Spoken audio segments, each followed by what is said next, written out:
Right before Mr. Engel was murdered, you received a call from Sherry.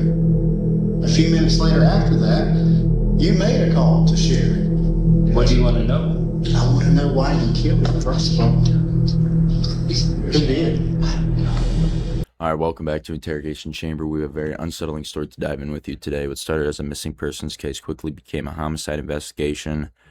As the evidence mounted, detectives used a tense interrogation to uncover the truth behind a deadly betrayal. If you guys want to see more videos like this, I'm uploading every day on Interrogation Chamber, and let's dissect this story together. When I arrived on scene, there were people sitting on their screened-in patios while we were out there. They watched it all. Everyone in the neighborhood was worried that something bad had happened to Fred. It was all woods in the back of the mailbox. And I was afraid that whoever did this might still be there. Everybody was scared. I mean, this actually frightened everybody. And Fred's wife, Sherry, was screaming and yelling. She was just frantic. The Bloodhound tracking team members were preparing to begin their search for Fred. And that's when we noticed the door to the mailbox was open. We found blood and a pair of glasses. Someone had been drugged through this pool of blood. One of the team members saw something that caught his eye in the wood line. And when we illuminated that area with light, it was a dead body. There was a wound on the back of his head that was bleeding, and there was a shoelace that had been tied around his neck.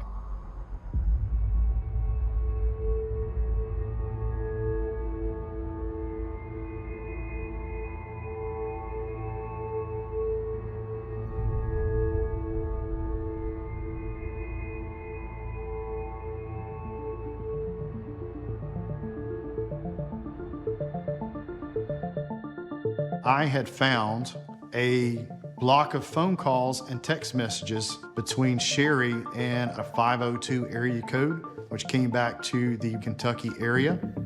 And there were phone calls that were made and received to this number during the time that she claimed she was asleep the night of Fred's murder. And that was a big alarm bell.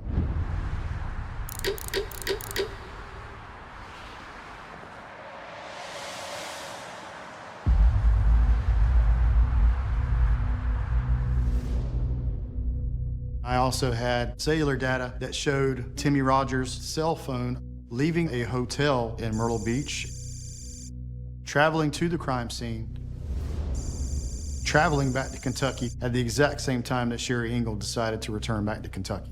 All of these pieces of information coming together has just made Timmy Rogers the prime suspect in Fred Engel's murder. We're going to have a lot of questions for you.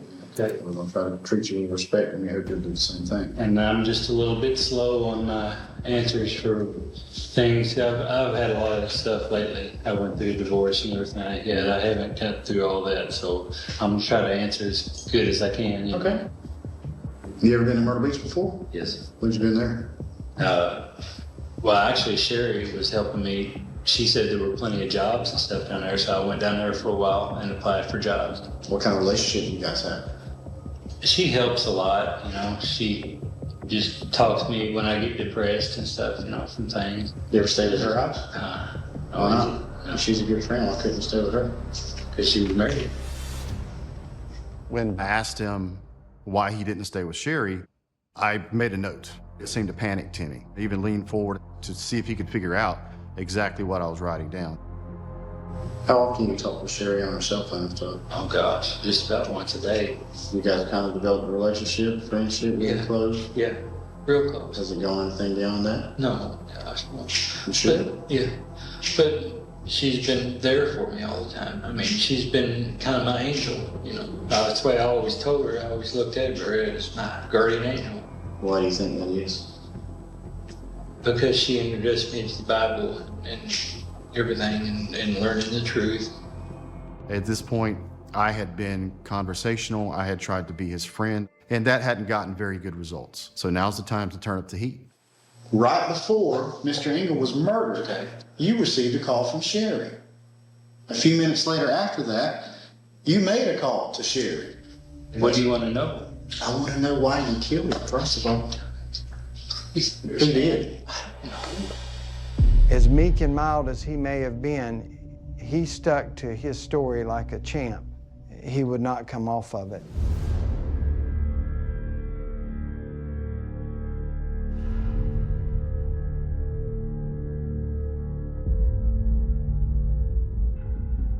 I think that she understood there was a possibility that Timmy could be providing all of the information about what had happened up to that point. And I think that panicked her. She trusted him enough to kill her husband, but she didn't trust him enough to not rat her out for murder. Tim kept pushing me to leave my husband and everything. I wouldn't, and I didn't want to leave my husband. I loved my husband. And he said, I can't handle the way that he treats you. He treats you like a slave.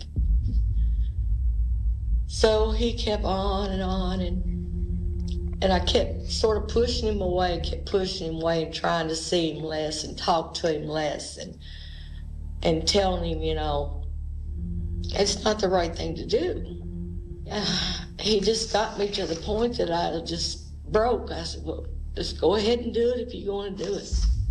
He said when Fred got to the box, apparently mailing a letter, which I didn't know that he was mailing a letter after Tim had told me this. Mm-hmm. Anyway, he said, I said, he didn't hear you? He said, no. He said, I said, what'd you do? How'd you do it? What did you do? He said, shh, you're getting too loud. I said, tell me how you did this to him. Take your time. He said, I hid in the bushes, and when he come up there and he was facing the mailboxes, he said, he walked up and stuck the gun to the back of his head and shot him. And then he just threw some kind of rope or something up way big and drug him out in the woods. Okay. Get your breath now. Oh, God, help me. Oh, Deep breath, Jesus. Sherry. Her husband wasn't shot. Timmy lied to her, which is no surprise. Murderers tell lies. But Sherry's finally expressing some real emotion, but she's still responsible for his death. It was really important to me to make a strong effort to get her to state her actual role in this. There's something still wrong. You still got all the phone calls back and forth between you. Tim wouldn't have pulled up, gone to the mailbox, and waited that night without knowing that Fred was going to come out. Someone had to have been in the house to get Fred to come out and say, go pay a bill or check the mail. You were involved. You had Fred go to that mailbox, either check the mail or pay a bill. No. Did you call him when he left on his own and say he's on the way, or? You come across with part of the truth. We need all of it. I think so, yes. You think so what? Yes. Guess what? Yes, I did call him. Called Tim Yes. and said what? Remember one He's day, leaving? did he suggest that you tell Fred to go to the mailbox or something to get him out of the house? Yes. Okay. So he said, Get him go to the mailbox somehow. To have her finally provide that information was such a relief. She essentially dispatched her own husband to his own death. And the only way I knew that for sure is Sherry England confessed to it. how do you feel with yourself knowing that you had kind of helped arrange this? Unforgivable.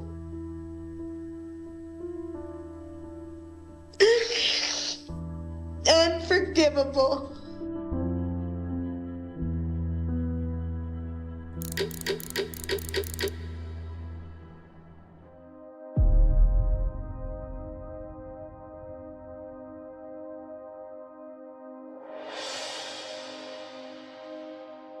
What happened?